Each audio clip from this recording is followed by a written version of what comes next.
Assalamualaikum warahmatullahi wabarakatuh.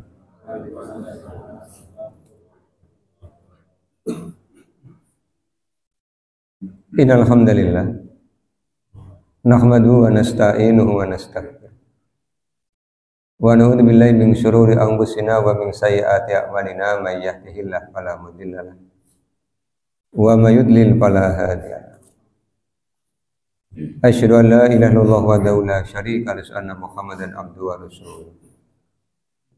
Allahumma shalli ala Muhammad wa ala ali Muhammad kama shallaita ala Ibrahim wa ala ali Ibrahim wa barik ala Muhammad wa ala ali Muhammad kama barakta ala Ibrahim wa ala ali Ibrahim innaka Hamidum Majid. Bapak dan Ibu yang mudah-mudahan dirahmati oleh Allah. Syukur alhamdulillah malah senantiasa kita panjatkan kehadirat Allah Subhanahu wa taala atas limpahan nikmat yang telah Allah berikan pada kita, termasuk di dalamnya nikmat sehat, nikmat sempat. Sehat jasmani, sehat rohani, dan sehat ekonominya. Tiga-tiganya penting. Tanpa nikmat sehat, tanpa nikmat sempat, kita tidak akan berkumpul di majelis ilmu ini. Majelis yang insya Allah mendapatkan banyak kebaikan sebagaimana Allah janjikan, sebagaimana juga Rasulullah janjikan. Salawat, salam, dan keberkahan kita mohonkan kepada Allah agar senantiasa tercurah kepada Rasulullah Muhammad SAW dan keluarganya, sebagaimana Allah telah mencurahkan salawat, salam, dan keberkahan kepada Nabi Ibrahim AS dan keluarganya. Melanjutkan kajian kitab Sahih Al-Bukhari, masih pada kitab yang ke-8, Kitabus Shalah. Kita akan mulai dari bab 10. Babu ma yustaru minal aurati. Babun bab ma yustaru, apa yang harus ditutupi, minal aurati, dari aurat. Ini utamanya di dalam pelaksanaan sholat, tetapi umumnya di dalam kehidupan sehari-hari. Karena yang namanya aurat itu berarti sesuatu yang tidak boleh diperlihatkan, kecuali kepada pasangan hidup. Kalau pasangan hidup kan boleh. Kita mulai dari hadis ke 367, 368 dan 369. Imam Al-Bukhari telah berkata, Haddatsana Qutaibah bin Sa'id, telah menceritakan kepada kami Qutaibah bin Sa'id, qala, dia berkata, Haddatsana Laisu, telah menceritakan kepada kami Lais, an Ibni Syihabin, dari Ibnu Syihab, an Ubaidillah ibni Abdillah ibni Utbah, dari Ubaidillah bin Abdillah bin Utbah, an Abi Sa'idin Al-Khudri, dari Abu Sa'id Al-Khudri, annahu, bahwasanya dia, qala, dia telah berkata, Naha Rasulullah sallallahu alaihi wasallam, Rasulullah SAW telah melarang. Artinya ini perbuatan yang tidak diizinkan untuk dilakukan oleh orang-orang beriman. Yang pertama, an istimalis somma'i, dari istimal itu artinya kemul, ya. Kemul dengan cara as-soma'i. As-soma'i itu berkemul dengan cara melilitkan seluruh kain, menutupi seluruh tubuh, sehingga tangan tidak bisa keluar. Jadi kayak medong bayi. Itu namanya berkemul dengan cara as-soma'i. Bayi kalau dibedong, itu kan sudah tidak bisa bergerak. Makanya kalau jengkel kan kakinya diangkat kayak cukung. Biasanya jengkel itu kan apa karena tidak mau tidur dipaksa tidur, itu namanya as-soma. Ini dilarang dilakukan oleh orang mukmin, karena kalau tangannya tidak keluarkan nanti kalau mau wudu susah, atau kalau nanti mau sholat takbirnya juga susah sebab tangannya dibengket di dalam kain. Kemudian yang kedua, wa ayyahtabiyar rajulu, melarang seorang laki-laki ihtiba fi saubin wahidin, dengan satu kain, laisa tidak ada ala farjihi, atas kemaluannya, minhu darinya, sayun sesuatu. Jadi ketika seorang laki-laki hanya berselimutkan satu kain, kemudian dia duduk ihtiba. Ihtiba itu duduk, bahasa Sundanya nangkep tuur. Ihtiba itu begini. Nah, ini namanya ihtiba. Jadi kedua tangannya memeluk lutut. Kalau kainnya satu, kemudian duduknya begini, kata Rasulullah, dan tidak ada penutup pada kemaluannya, itu dilarang. Kan nanti masuk angin, melongo. Di hadis yang telah lalu juga sudah kita kaji, Rasulullah SAW melarang wanita yang ikut jamaah di masjid mengangkat kepalanya ketika laki-laki belum duduk dengan sempurna. Sebab banyak laki-laki yang sholat di era abad ke-7 itu sholat hanya dengan satu kain. Jadi nunggu laki-laki duduk dengan sempurna, baru wanita kemudian duduk. Sebab nanti kalau mengangkat kepala, laki-laki belum duduk sempurna, ia akan melihat auratnya laki-laki. Jadi benar-benar diantisipasi oleh Rasulullah SAW.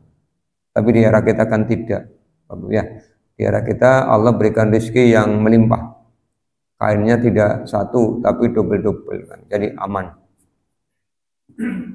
Itu tentang 367 ya. Kemudian 368, Imam Al-Bukhari mengetengahkan hadis. Haddatsana Qabisah bin Uqbah, telah menceritakan kepada kami Qabisah bin Uqbah, qala, dia berkata, Haddatsana Sufyanu, telah menceritakan kepada kami Sufyan, an Abi Sinadi, dari Abu Sinad, anil A'raji, dari Al-A'raj, an Abi Hurairah, dari Abu Hurairah. Qala, dia berkata, Nahan Nabi SAW, Nabi SAW telah melarang an bai'ataini, dua jenis jual beli. Apa yang dilarang? Yang pertama, anil limasi, Rasul melarang jual beli dengan cara al-limas, mulasamah. Mulasamah itu bahasa Jawane mek piar, ngemek bayaran. Mek piar, ngemek bayar. Jadi di era jahiliyah itu ada pedagang yang punya aturan, pokoknya kalau megang ya berarti dibeli. Makanya Rasul melarang, sebab nanti ada unsur keterpaksaan. Wong megang itu kan belum tentu mau beli, tapi baru mau melihat. Di 2 pekan lalu kan ada istilah yang rame di medsos, rombongan jarang beli, rojali. Rombongan jarang beli. Jadi ke mall itu hanya melaku-melaku, kan tidak. Ada rombongan hanya nanya, rohana. Satunya apa ya Mas? Ada 3 kayaknya teman. Iya, di teman-teman di sekolah itu ramai. Ini ada istilah baru. Nah, dia Rasulullah mula sama itu tidak diizinkan karena ada keterpaksaan. Sebab di dalam Al-Quran surah An-Nisa ayat 29, jual beli itu konsepnya adalah antara minkum, harus saling ridho. Kata Allah, ya ayyuhalladzina amanu la ta'kulu amwalakum bainakum bil batili illa an takuna tijaratan antara minkum. Ada tijarah yang saling ridho. Nah sekarang kalau baru Tanya, ini harganya berapa? Kan ngemek begitu. Berarti tidak ritu nanti. Yang kedua, wan nibadi, an-nibad, munabazah. Munabazah itu jual beli cara jahiliyah dengan cara melempar batu. Jadi ada pedagang kain, kemudian aku mau beli, batunya dilempar. Nanti yang kena itu yang dibeli. Padahal belum tentu yang kena yang diniatkan. Iya kan, nanti jadinya untung-untungan. Misalnya mau belinya gamis, ternyata butuh dilempar, yang kena daster. Kan bagaimana? Niatnya mau beli kemeja, dapatnya daster. Masa mau pakai daster, kasihkan istrinya. Nah, makanya dilarang oleh Rasulullah, sistem an-nibad, munabazah ya.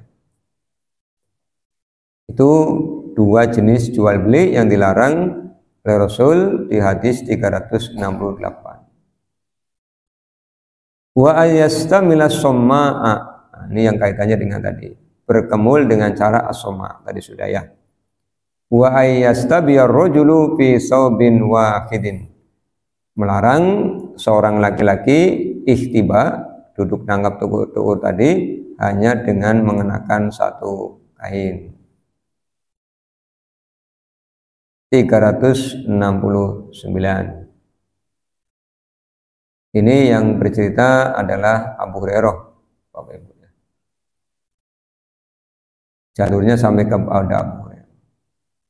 Haddatsana Ishaqu qala, telah menceritakan kepada kami Ishaq, dia berkata, haddatsana Ya'qub bin Ibrahim, telah menceritakan kepada kami Ya'qub bin Ibrahim, qala, dia berkata, haddatsana ibnu akhi bin Syihabin, telah menceritakan kepada kami ibnu akhi, anak dari saudaraku ya, dan dia adalah anaknya Ibnu Syihab,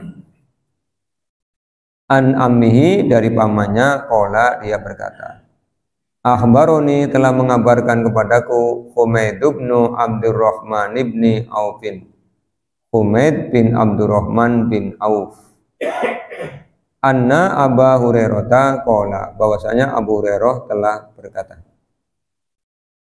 bahasani Abu Bakrin fi tilkal hajjati, Abu Bakar telah diutus bersamaku pada peristiwa haji itu. Ini peristiwanya tahun ke-9 Hijriah. Jadi kalau membaca sirah, sejarah ya, Rasulullah SAW itu kan hendak berhaji tahun ke-6 Hijriah, tapi tidak dapat izin dari orang-orang Quraisy. Sebab sebenarnya statusnya di tahun ke-6 itu masih dalam keadaan perang. Tahun kedua ada perang Badar, tahun ketiga ada perang Uhud, tahun ke-5 ada perang Khandaq. Lah tahun ke-6 ketika memasuki bulan haram ya. Di Al-Quran surah At-Taubah, saya bacakan ayatnya, tentang ketentuan Allah SWT yang menetapkan bulan haram. Ayat 36 Al-Quran surah At-Taubah. Inna iddatash syuhuri indallahi isna asyara syahrun. Inna, sesungguhnya, iddatash syuhuri, hitungan bulan-bulan, indallahi, di sisi Allah, isna asyara syahrun, 12 bulan. Jadi hitungan 12 bulan itu bukan muncul belakangan, tetapi sudah Allah tetapkan sejak kapan Bapak Ibu? Fi kitabillahi, di dalam kitab Allah, yauma khalaqas samawati wal ardu, pada awal penciptaan langit dan bumi. Jadi ketentuan waktu 1 tahun 12 bulan itu sudah Allah tetapkan sejak penciptaan langit dan bumi. Hanya perhitungannya kan dua. Ada yang menggunakan hitungan bulan Qamariyah, ada yang menggunakan hitungan matahari Syamsiyah. Bapak Ibu kalau mendengar Qamariyah Syamsiyah ingat apa? Tajwid ya. Apa itu? Alif lam qamariyah, alif lam samsiyah. Cara bacanya bagaimana? Kalau alif samsiyah pasti, kalau alif lam qamariyah sukun. Itu kan tandanya. Pertanyaannya cara bacanya. Cara bacanya alif lam qamariyah itu dibaca idhar. Maka cara bacanya idhar qamariyah. Kalau alif lam samsiyah cara bacanya idgham. Maka namanya idgham syamsiyah. Iya, idgham itu artinya masuk, melebur gitu ya. Ya enggak apa-apa, meskipun namanya lupa, yang penting cara bacanya benar kan. Kan kadang-kadang apa ya? Ini nun mati ketemu ya apa namanya ya? Lupa. Tapi cara bacanya benar, enggak apa-apa. Yang penting kan prakteknya. Bagi kita itu yang penting prakteknya, bukan namanya. Tapi kalau yang masih sekolah, ya prakteknya yang namanya. Karena nanti ada ulangan. Nah, kita kan tidak ada ulangannya mungkin. Mau ulangan bagaimana? Tidak ada rapotnya. Jadi kalau lupa nama tidak apa-apa. Yang penting prakteknya bisa. Kan, gitu. Yang gawat lupa nama, lupa praktek. Karena apa? Lupa baca Quran kan itu. Itu. Kemudian kata Allah Subhanahu wa taala, minha di antara 12 bulan itu arba'atun hurumun. Ada 4 bulan yang Allah haramkan. 1 terpisah, yang 3 beriringan. Yang terpisah Rajab. Nah, orang kita menyebutnya Rajab. Rajab. Bulan apa? Rajab ya. Rajab. Kalau tahun Saka Rajab. Sa'ban tahun Saka menjadi Ruwah. Ramadan tahun Saka menjadi Pasa. Ya, Pasa. Ramadan itu menggunakan kalender Hijriah.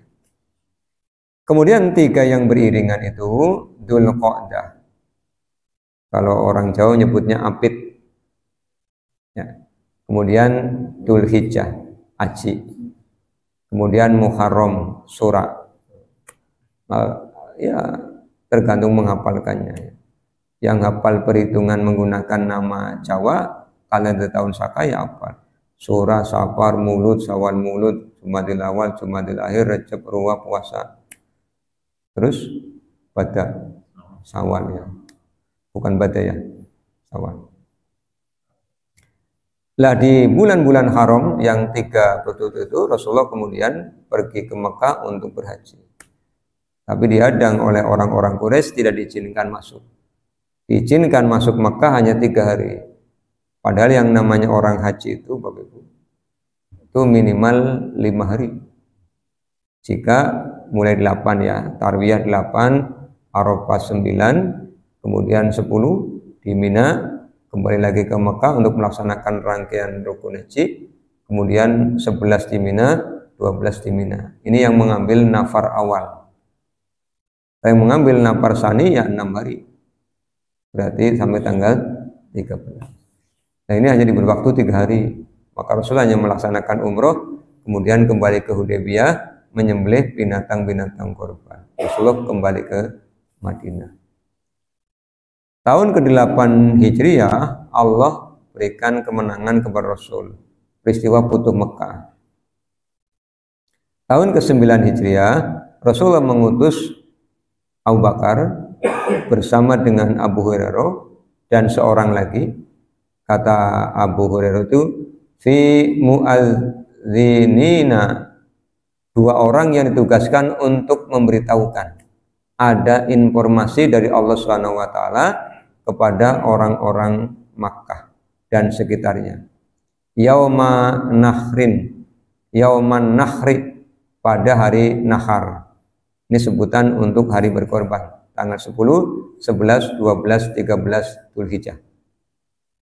Apa pengumumannya? Tu'adzinu bimina, untuk memberitahukan informasi di Mina. Apa informasinya? Ala, ingatlah, la yahujja ba'dal ami musyrikun. Mulai tahun ini, mulai setelah tahun ini, ba'dal ami, setelah tahun ini, maka orang-orang musyrik tidak diizinkan untuk berhaji. Ya, tidak diizinkan berhaji. Wala yatufa bil baiti uryanun. Tidak diizinkan mulai tahun ini melaksanakan tawaf di Ka'bah uryanun dalam keadaan tidak berpakaian. Orang-orang jahiliyah itu ketika melaksanakan tawaf dalam keadaan uryanun, tidak mengenakan pakaian. Maka oleh Allah mulai tahun 9 Hijriah dilarang. Sebab tahun 10 Rasulullah mau haji. Jadi sudah disiapkan. Qala Humaid bin Abdurrahman, kemudian Humaid bin Abdurrahman berkata, summa kemudian ardafa Rasulullah SAW, Rasulullah mengutus Aliyan Ali, fa'amaruhu memerintahkan ayu azina untuk memberitahukan azan ya. Bi baro'atun telah turun Al-Quran surah Al-Baro'ah atau surah At-Taubah. Jumlah ayatnya ada 129 ya. Ini diantara yang Allah sampaikan di Al-Baro'ah itu ayat 28. Ini ayat yang melarang orang musyrik untuk melaksanakan tawaf di Masjidil Haram. Mereka dilarang masuk Masjidil Haram. Ayat 28 ya. Ya ayyuhalladzina amanu, wahai orang-orang yang telah beriman. Innamal musyrikuna, sesungguhnya orang-orang musyrik itu najasun, najis. Bukan fisiknya ya, bukan fisiknya yang najis. Lalu yang najis apanya? Keyakinannya. Keyakinan orang musyrik itu najis. Karena mereka meyakini Allah juga meyakini selain Allah. Maka oleh Allah Subhanahu wa taala kemudian fala yaqrabul masjidal harama. Mereka tidak diizinkan mendekati Masjidil Haram ba'da amihim hadza, setelah tahun ini. Setelah tahun ke-9 Hijriah turunnya Al-Baro'ah, muncullah aturan tanah haram. Berlaku sampai sekarang. Sampai nanti yaumul qiyamah. Kalau mau masuk ke Mekah harus beragama Islam. Kalau mau masuk ke Madinah harus beragama Islam karena ada tanah haram. Di luar tanah haram ya izin. Kemudian ada orang bertanya begini kepada salah seorang ulama, kenapa Allah SWT menetapkan ada daerah yang tidak boleh dimasuki kecuali orang yang beragama Islam? Maka ulama ini menyampaikan jawaban, pendekatannya ini di luar pendekatan Quran ya Pak. Kalau Qurannya kan jelas, yaitu aturan Allah.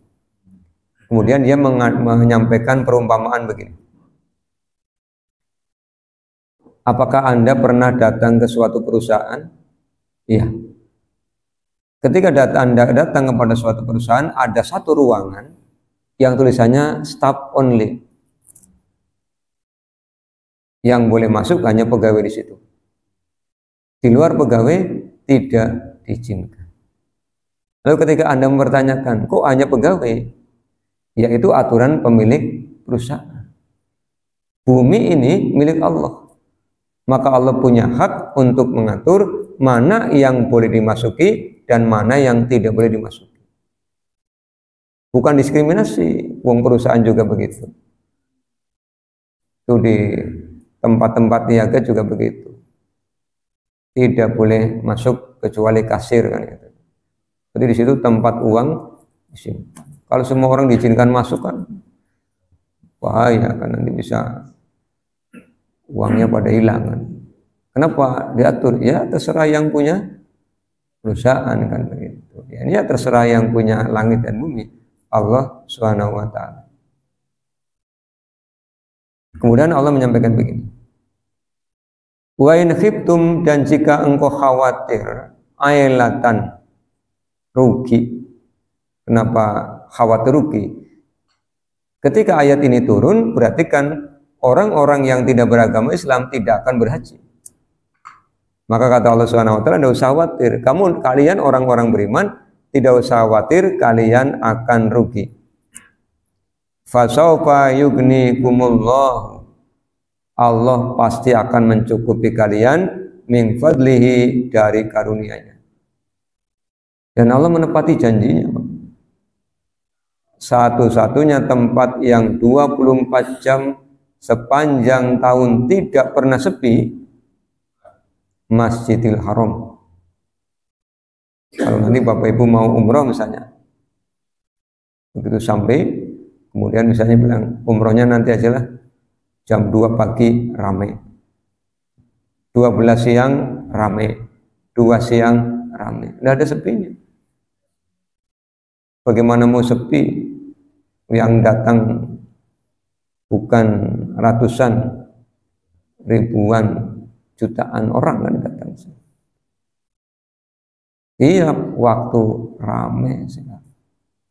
Jadi jangan punya harapan jam 1 bengi kayaknya sepi. Semua orang berpikir begitu. Ya ramai. Dan istimewanya orang-orang yang belum pulang aja pengen ke situ lagi. Belum pulang padahal Pak. Apalagi sudah pulang. Baru pulang aja kapan ya makat mani. Karena Allah sudah jadikan Ka'bah itu sebagai masa batal linnas. Ini janjinya Allah kepada Nabi Ibrahim. Wa ij'alnal baita masa batal linnasi wa amna. Dan ingatlah ketika kami jadikan Ka'bah sebagai masabah, sebagai tempat berkumpul, sehingga orang-orang rindu ke sana. Ini Masjidil Haram. Allah menyampaikan janji bahwa Allah akan mencukupkan kebutuhan orang-orang mukmin dengan karunia-Nya, dan itu dibuktikan. Maka Mekah yang negerinya gersang, Bapak Ibu kalau melaksanakan haji dan umroh sampai ke Mekah, mau cari buah itu pohonnya tidak ada Pak, buahnya ada ya. Buah timun itu pohonnya tidak ada, semangka pohonnya tidak ada, tapi buahnya. Ini pengabulan doanya Nabi Ibrahim kepada Allah. Nabi Ibrahim kan pernah berdoa, wa idh qala Ibrahimu rabbi ij'al hadza baladan aminan warzuq ahlahu minas samarati. Berikan rezeki kepada penduduknya dari berbagai macam buah-buahan. Jadi biarlah pohon-pohonnya ditanam di luar negeri, tapi buah-buahnya sampai ke Mekah, sampai ke Madinah. Terus gede-gede Pak. Saya pernah bertanya, Mas, ini timun pohonnya di mana? Pohonnya di luar negeri, gede-gede nemen Pak. Pisang, semangka, jeruk itu. Itu pengabulan doanya Nabi Ibrahim kepada Allah SWT. Dan Allah memenuhi janji, Allah mencukupkan kalian. Maka Bapak Ibu, jangan ragu untuk bermohon kepada Allah, karena Allah berjanji akan mengabulkan doa. Syaratnya berdoanya kepada Allah. Idza da'ani, berdoanya kepada Allah. Syaratnya apa? Falyastajibu li wal yu'minu bi. Penuhi kewajiban kalian kepadaku dan berimanlah kalian kepadaku. Ini sebagai tambahan penjelasan ya.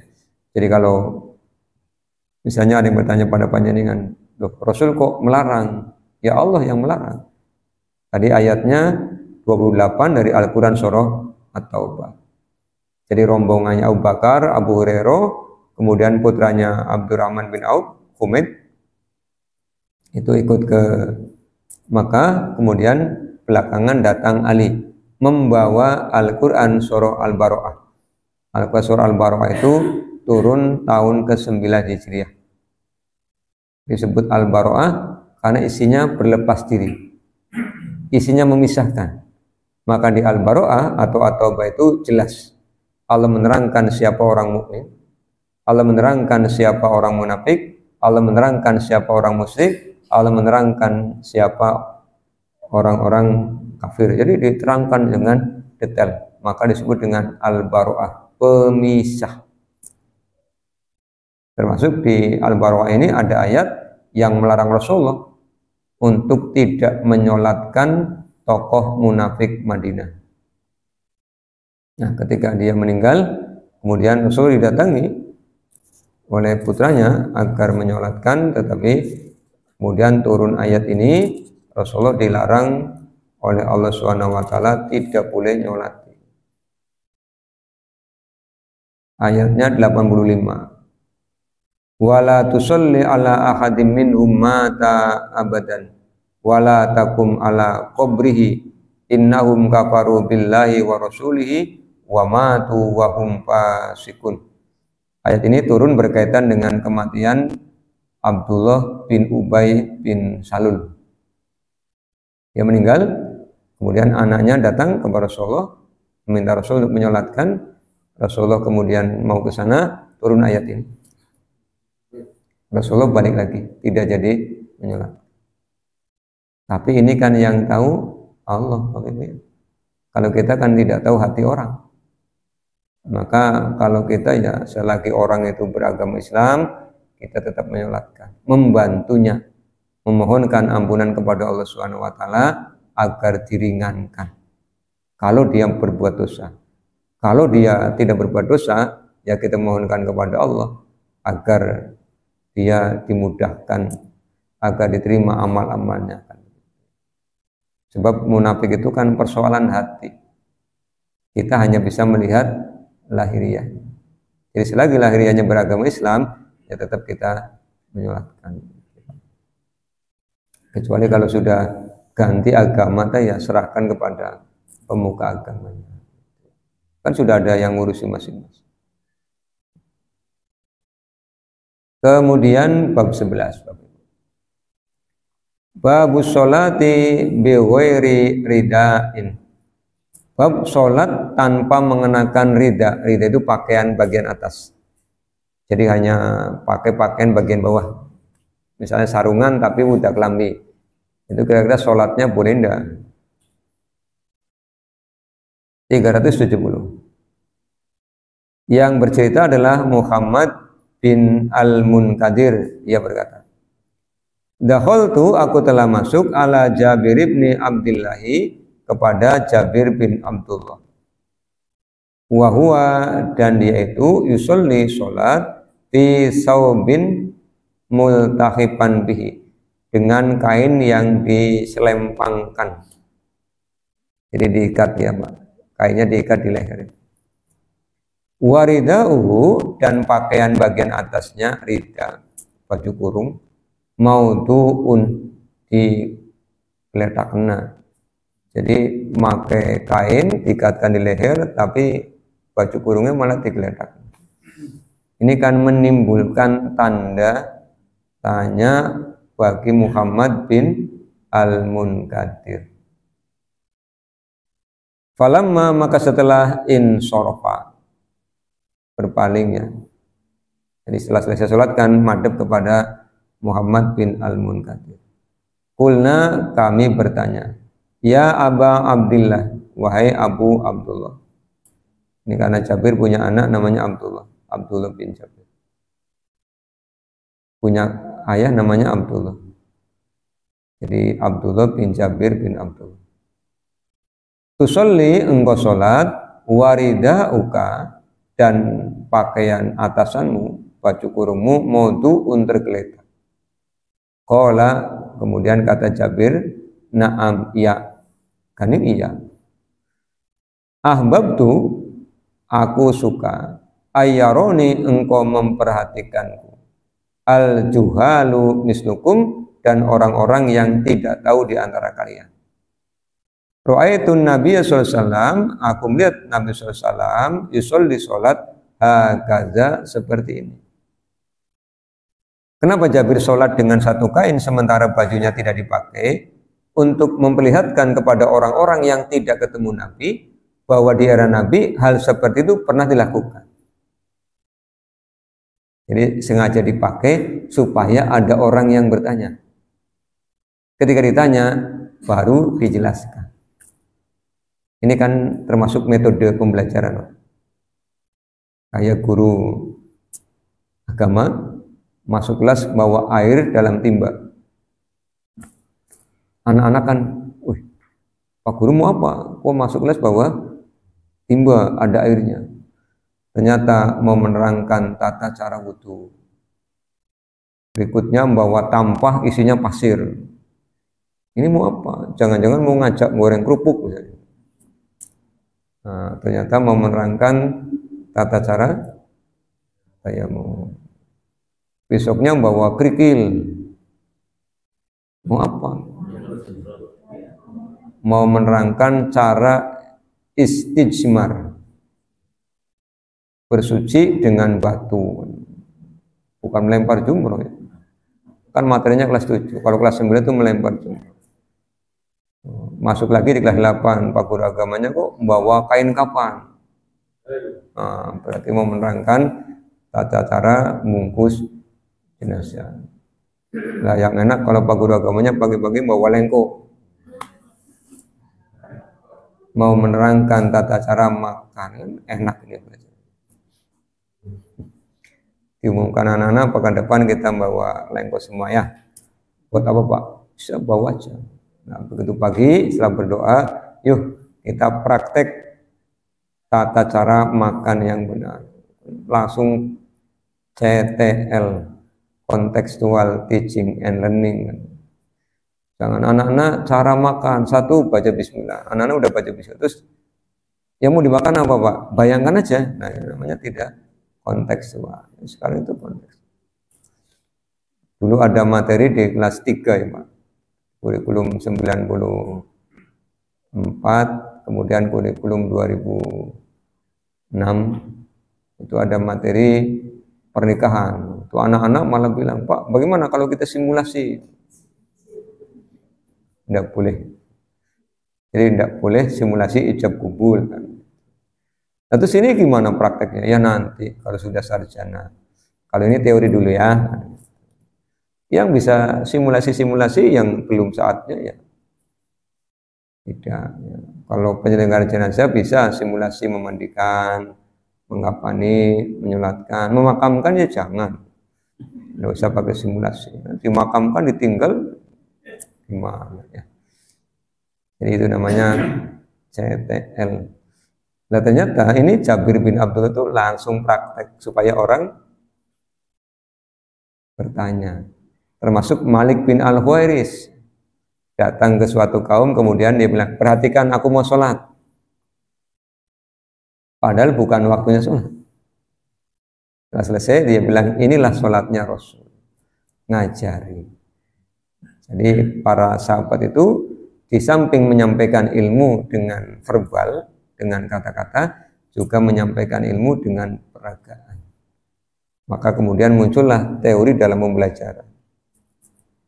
Belajar kalau hanya melihat, daya ingatnya berapa persen. Kalau mendengar, berapa persen. Kalau mempraktekkan, berapa persen. Kalau melihat, mendengar, mempraktekkan, itu ingatnya lama. Itu ternyata kan sahabat sudah mempraktekkan. Tapi konstruksi secara keilmuannya baru muncul di kemudian hari. Sama dengan orang ngajari renang lah. Ngajari renang jangan di ruang kelas. Anak-anak lihat ini, bapak praktekkan gaya punggung. Gaya punggung kalau ngadeg ya aneh. Mung tangannya tok harus sikile kan. Ya, ajak anak-anaknya ke kolam renang. Ya. Ajari, yuk belajar gaya punggung. Gaya dada misalnya, gaya kupu-kupu. Gaya batu ada apa? Wah, gampang. Kecemplung orang dongol maning namanya gaya batu. Wudu juga begitu diajari kaifiahnya, tayamum diajari kaifiahnya, istijmar diajari kaifiahnya. Sehingga ketika anak-anak ini mengalami keadaan seperti itu, dia tidak kaget.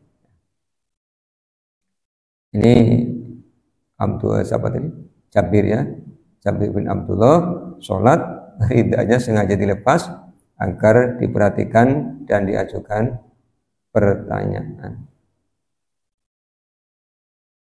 Bisa. Kurang berapa menit? Kurang? Ya, berarti nambah ya.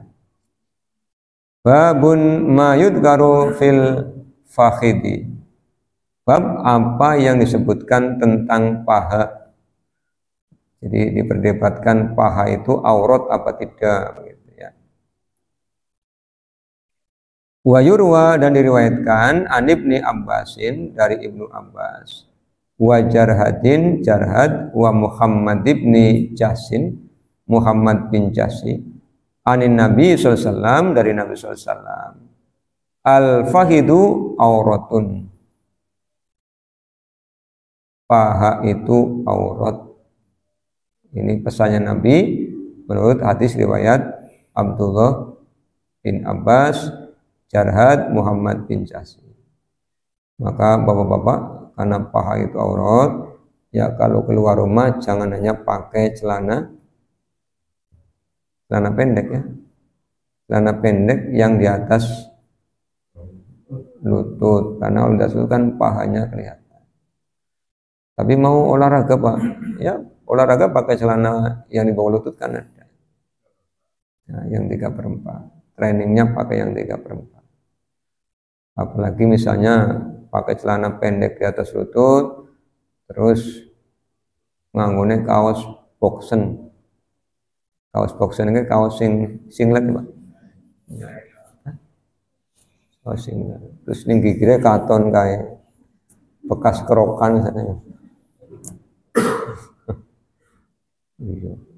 Karung gendong kayak biasanya, raket ya. Apa raket tenis, apa raket badminton. Ya pakai celana panjang lah, pakai kaos. Meskipun punggung itu kan tidak aurat ya Pak. Tapi kalau ada bekas kerokan istrinya sini kan abang-abang atau anak kayak warna putih kan panwe gede-gede kan ya. Apalagi mohon maaf ya Pak, sudah jadi tugas imam khotib itu kan ya, tidak menjaga muruah namanya. Nanti kalau khutbah Jumat kan ini sing khutbah sing wingi katok pendekan kain Pak mau kan jadi tidak enak ya. Lebih baik pakai celana di bawah lutut 3/4, komprang tidak apa-apa, atau misalnya pakai training yang panjang sekali di atas mata kaki. Atau mau sarungan ya boleh ya. Badminton sarungan oleh ribet. Ya wis berarti pakai celana. Kalau tenis meja sarungan masih bisa? Masih bisa. Kalau catur pakai sarung masih bisa? Bal-balan? Bal-balan nggak mau sarung. Serimpet tengguhin. Ya, jadi jaga auratnya, jangan sampai dilihat oleh orang yang tidak boleh melihat. Selesai bab 12 tentang hukumnya apa tadi? Hukumnya paha ya, al-fakhidu. Demikian, Bapak Ibu. Nanti kalau ada pertanyaan kita diskusi setelah selesai sholat Isya.